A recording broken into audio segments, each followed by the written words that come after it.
White house نے Gaza board of peace کے ارکان کے ناموں کا اعلان کر دیا۔ سربراہ امریکی صدر ڈونلڈ ٹرمپ خود ہوں گے۔ وائٹ ہاؤس کے مطابق میجر جنرل جیسپر جیفرز عالمی استحکام فورس کے کمانڈر مقرر کیے گئے ہیں۔ وزیر خارجہ مارکو روبیو، امریکی نمائندہ خصوصی اسٹیو وٹکوف اور امریکی صدر کے داماد جیرڈ کشنر کو بھی بورڈ آف پیس میں شامل کیا گیا ہے۔ برطانیہ کے سابق وزیر اعظم ٹونی بلیئر کے ساتھ ساتھ مارک روون، اجے بنگا اور رابرٹ گیبریل بھی بورڈ آف پیس کا حصہ بن گئے۔ نکولے کو بورڈ آف پیس کا ایگزیکٹو رکن مقرر کیا گیا ہے، جو غزہ کے لیے نمائندہ اعلیٰ کے طور پر خدمات انجام دیں گے۔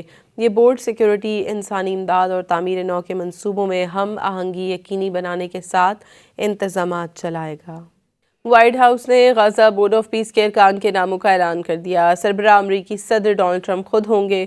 وائٹ ہاؤس کے مطابق میجر جنرل جیسپر جیفرز عالمی استحکام فورس کے کمانڈر مقرر کیے گئے ہیں۔ وزیر خارجہ مارکو روبیو، امریکی نمائندہ خصوصی اسٹیو وٹکوف اور امریکی صدر کے داماد جیرڈ کشنر کو بھی بورڈ آف پیس میں شامل کیا گیا ہے۔ برطانیہ کے سابق وزیر اعظم ٹونی بلیئر کے ساتھ ساتھ مارک روون، اجے بنگا اور رابرٹ گیبریل بھی بورڈ آف پیس کا حصہ بن گئے۔ نکولے کو بورڈ آف پیس کا ایگزیکٹو رکن مقرر کیا گیا ہے، جو غزہ کے لیے نمائندہ اعلیٰ کے طور پر خدمات انجام دیں گے۔ یہ بورڈ سیکیورٹی، انسانی امداد اور تعمیر نو کے منصوبوں میں ہم آہنگی یقینی بنانے کے ساتھ انتظامات چلائے گا۔